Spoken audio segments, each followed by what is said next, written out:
Hello mga friends, ang message natin ngayon is about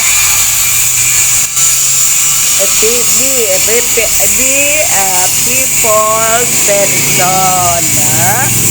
Yan.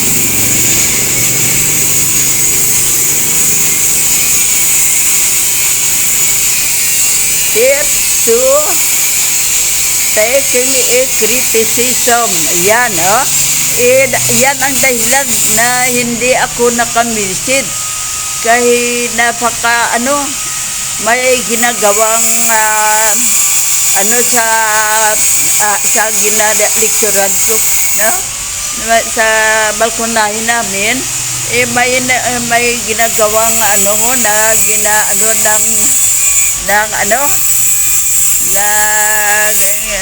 naggawa kundi kanol doisin, kaya wala na akong magawa kung di kaya wala na akong mapuntahan kung saan, kaya gawin ko na lang ito maski may noise, no?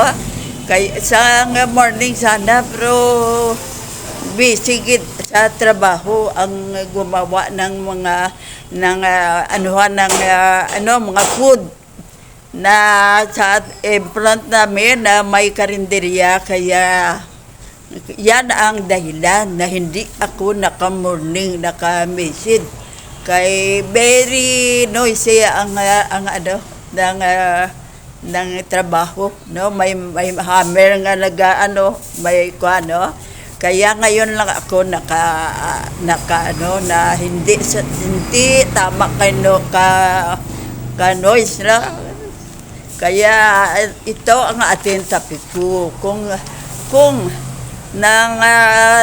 ano ang gawin natin kung tayo ay punta sa mga lugar na kailangan sa trabaho natin, no? Na katulad ng sa amin na barangay kailangan marunong kang mag-entertain sa kanila, marunong kang kung punta ka sa barangay captain, ano ang gawin mo na masunod siya sa iyo, no? Kaya kung sabihin mo anuhan mo daw, force mo man, madelikado ka, no? Kaya yan, may taktika tayo to be a people person, no? Kaya ang gawin natin, kaya kung kaisa may mga hindi maanuhan yung mga kritiko, no? That for taking criticism, no? Yan ang gawin natin, ang kwansang criticism, no?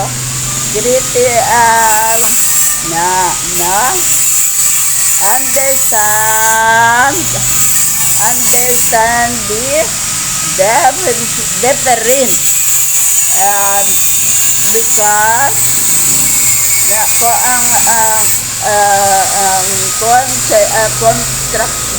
constructive and ng destructive ng critics, yan ang criticism. Yan. Number 2 natin, don't take yourself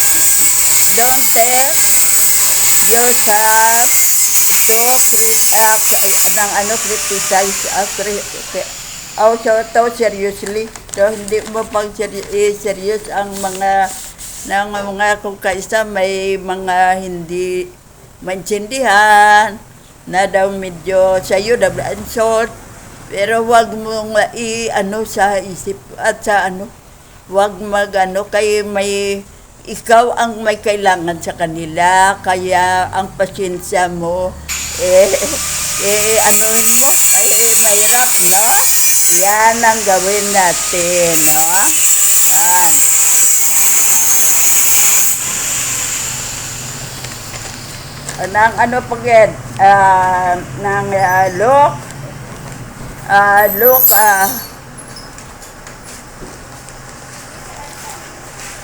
look beyond look beyond the ng criticism and ng see the critics. Yan ang gawin natin, no? Yan ang gawin natin kung may mga hindi maintindihan sa ating sinabi sa kanila o sila sa atin. Kung ano ang mabuti natin gawin, yan ang ating ialakwan. What up our attitude towards the critics na yan, ang attitude natin sobrang ng pasensya na kung medyo hindi maganda ang kwan ng mga tao na sa iyo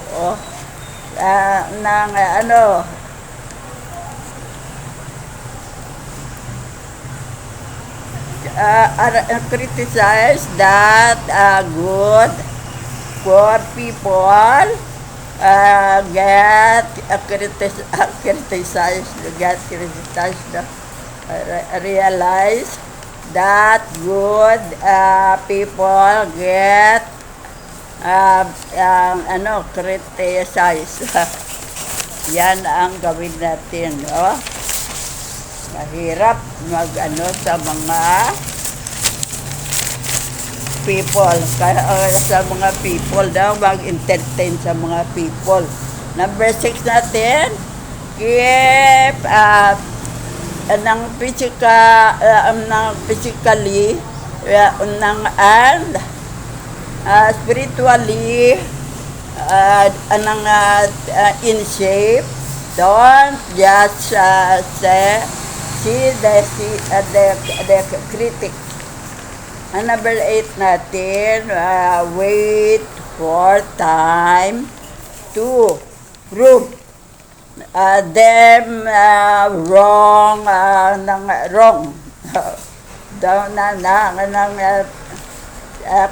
Wait for the time, no? To prove them wrong. Number 9, surround yourself with positive people. Ang number 10 natin, concentrate on your mission. Sense your mistakes. Yan, kailangan i-sense mo ang mistake mo kung nagkamali ka man, no? Kaya yan ang gawin natin. Mahirap sa mga tao na hindi mo sunado, no? Kaya yan, kung itong ating ay leadership sa ating puntahan sa trabaho natin, yan ang ating mga taktika kung ano natin ma-approach ang mga taong makuha natin sa ating trabaho, no? Kaya yan ay ang assignment natin, kinanglan, marunong ka dyan. Ano ang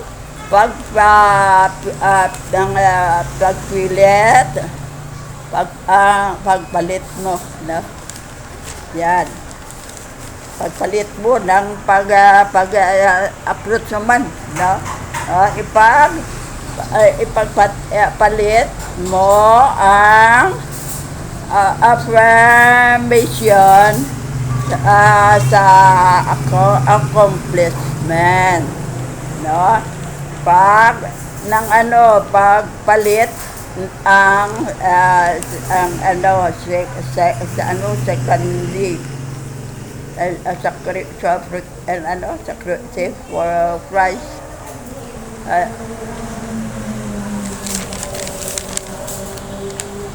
Pagpalit ng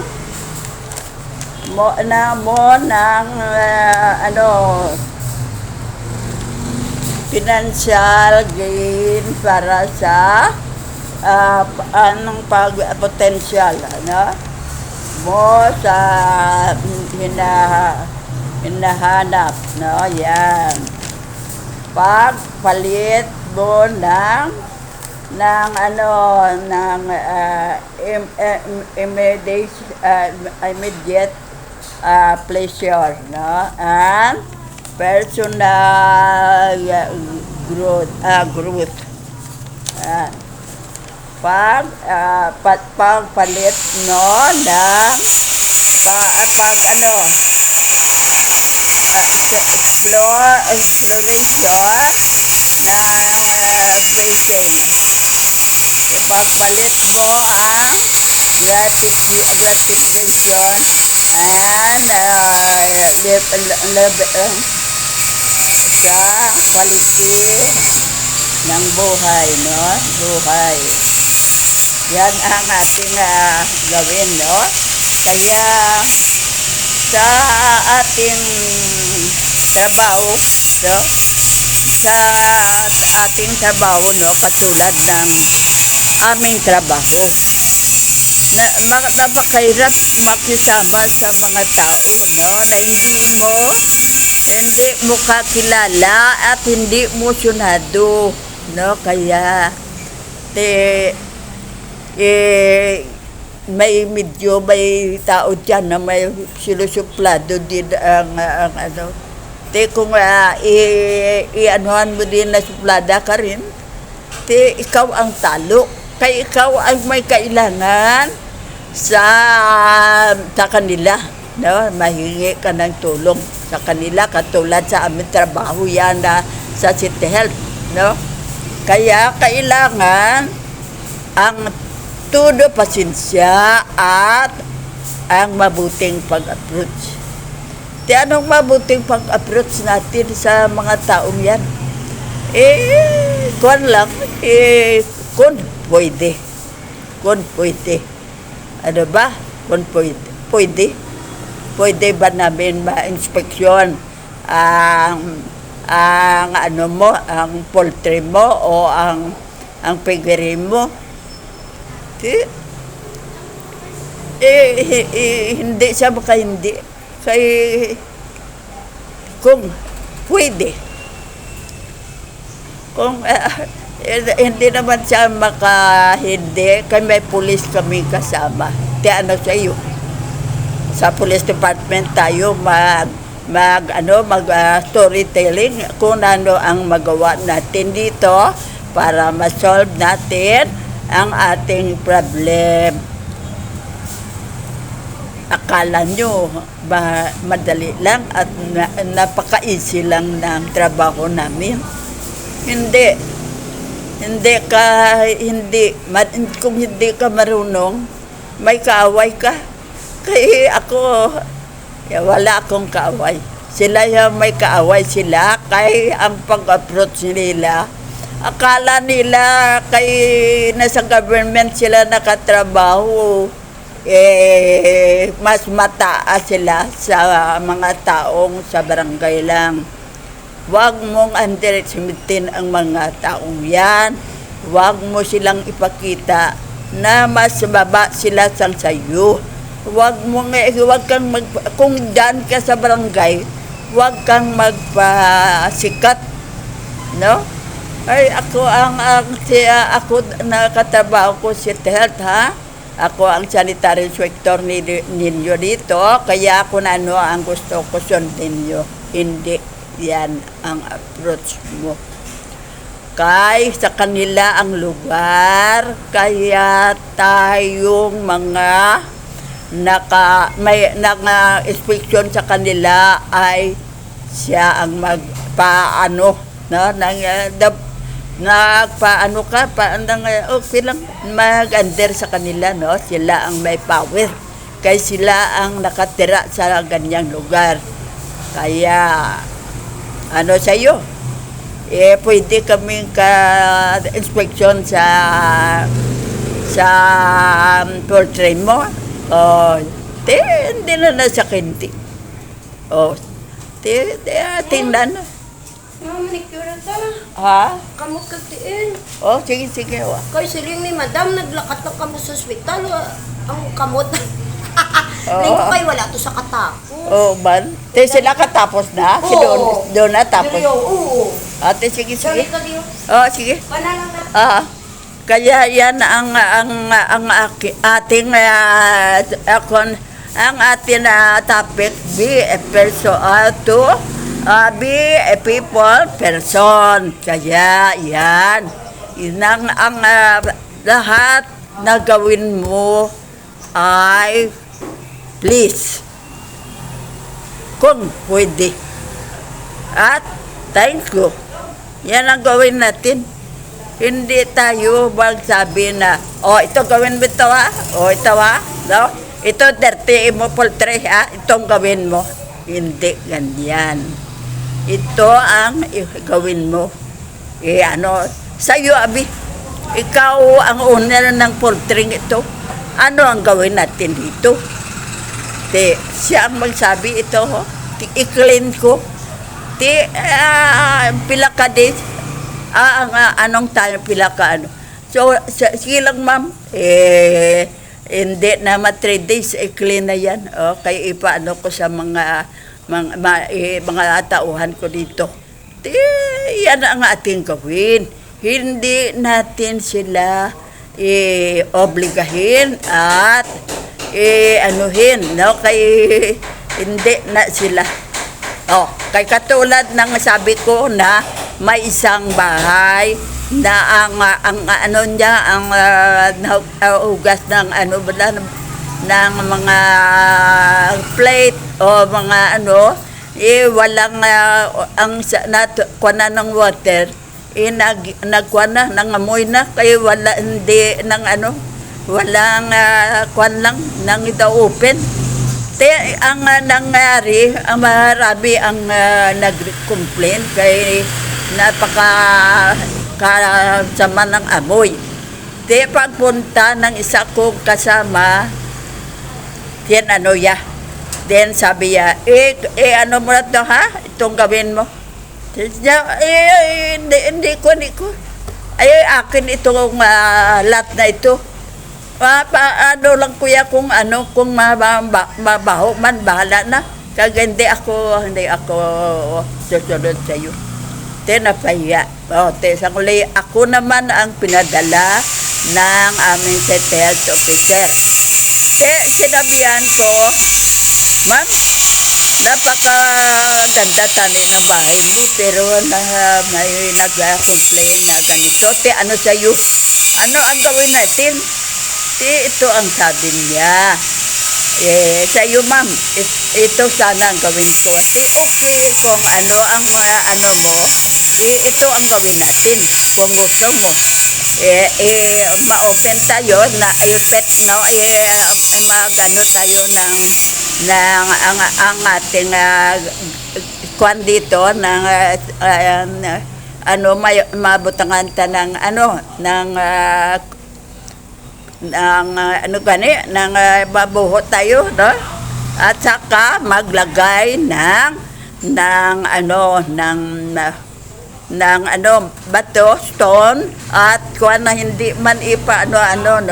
At saka sa paglapit nang doon na lang sa pag nalabasan ng water, no? Sa earth malapit na sa hole, lagyan natin ng sin o itakpan natin at malagay tayo ng bisa na tubo para sa ang water kanto sa hole. Ginawa. No, tinan ko sa iyo ma'am, ilang araw natin itong makuan para na lang 1 week. Pagbalik namin wala nang amoy, wala nang may ganawa yan na kung ano ginasabi ko. Kaya yan ang approach natin. Hindi tayo sila ang ating pasundin sa atin.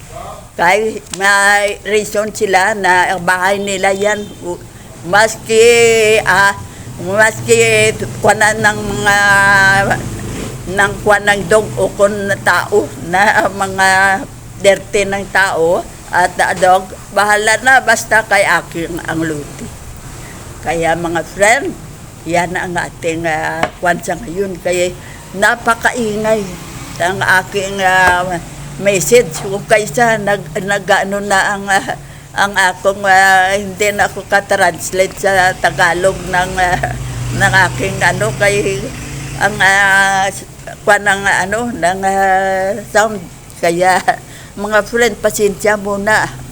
Next time na lang ha, kay may ginagawa sila doon sa labas na ang ano ng sound nagpapunta sa atin dito. Kaya mga friend, thank you very much. O sige na to, isenda.